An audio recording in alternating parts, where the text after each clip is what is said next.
সকল শ্রেণী পেশার মানুষের উপর যে দমন পীড়ন এবং আমাদের ছাত্র সমাজের 9 দফা আদায় লক্ষ্যে জুমাবাদ দোয়া ও গণমিছিল উপলক্ষে তো আপনারা আসছেন।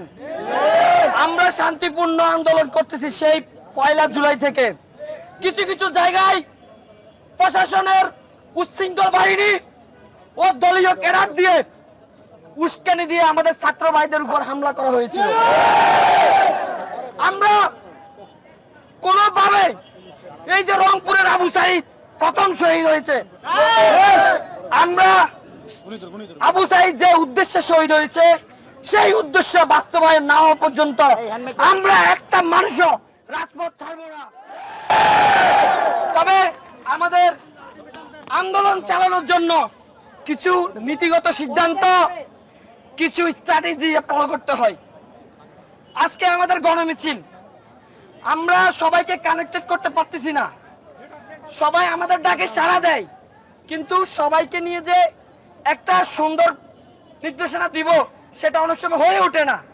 তো যাই হোক, আজকে আপনারা এখানে সায়েন্স ল্যাবে, intermediate Dhaka city college, Dhaka ideal college, Munshi Abdur রব, নূর মোহাম্মদ, ঢাকা ইন্টারমিডিয়েট কলেজ এবং আমাদের ঢাকা কলেজের অনার্সের শিক্ষার্থীরা, আশেপাশের সাধারণ মানুষ, শিক্ষক, কলেজের শিক্ষক, অনেক মানুষ, সকল শ্রেণী পেশার মানুষ আছে।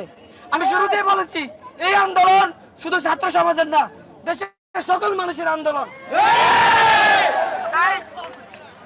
আমি মোহাম্মদ রাকিব, আমি কেন্দ্রীয় সহ সমন্বয়ক এবং ঢাকা কলেজের সমন্বয়কের দায়িত্ব পালন করতেছি। আমাদের এখানে অভিভাবকরা আছে, ঠিক আছে? আমরা আজকে আপনারা কি একটা গণমিছিল করতে চান? তাহলে আমরা একটা গণমিছিল করব এবং আন্দোলনের একটা সুনির্দিষ্ট কৌশল আছে, নির্দেশনা আছে, সেই মোতাবেক আমরা গণমিছিল শেষে আবার একটু ব্রিফ করে আমরা কর্মসূচি শেষ। সবাই রাজি আমরা গণমিছিল করব?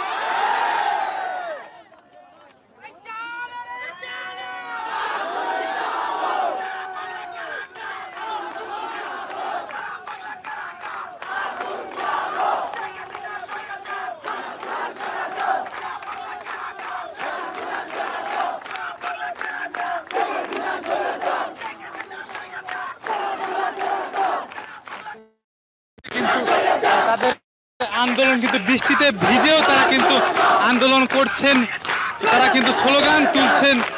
আমরা যদি দেখাই, আপনারা যারা লাইভটি দেখছেন সবাই লাইক দিবেন, সাবস্ক্রাইব করবেন, লাইক দিয়ে আমাদের সাথে থাকবেন।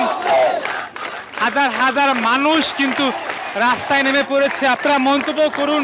দেখছেন সন্তানকে কিন্তু বাবা কাঁধে করে রেখেছেন, ছোট বাচ্চাকে নিয়ে কিন্তু মাঠে নেমেছেন। আমরা যদি দেখানোর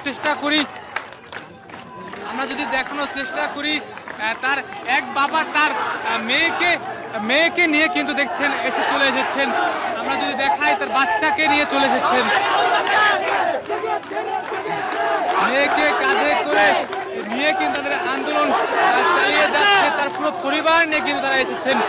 এবং আমরা সবাই লাইক দিবেন, আমাদের ভিডিওতে লাইক দিয়ে কমেন্ট করে আমাদের সাথে থাকবেন। এবং কিছুক্ষণের মধ্যেই তারা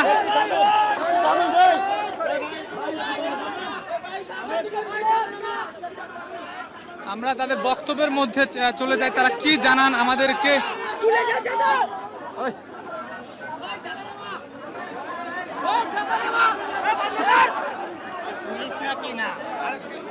দেখছেন আমরা মূল পর্বে যাচ্ছি এবং এখানে কিন্তু পর্যায়ক্রমে কিন্তু তীব্রতরে তীব্র হচ্ছে।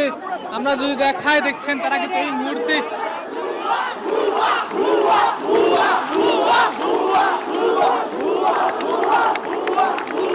পুলিশের গাড়ি, সেনাবাহিনীর গাড়ি যখন ছাত্ররা দেখেন তখনই কিন্তু ভুয়া ভুয়া করে কিন্তু স্লোগান দেন, সেটি কিন্তু আমরা দেখিয়েছি।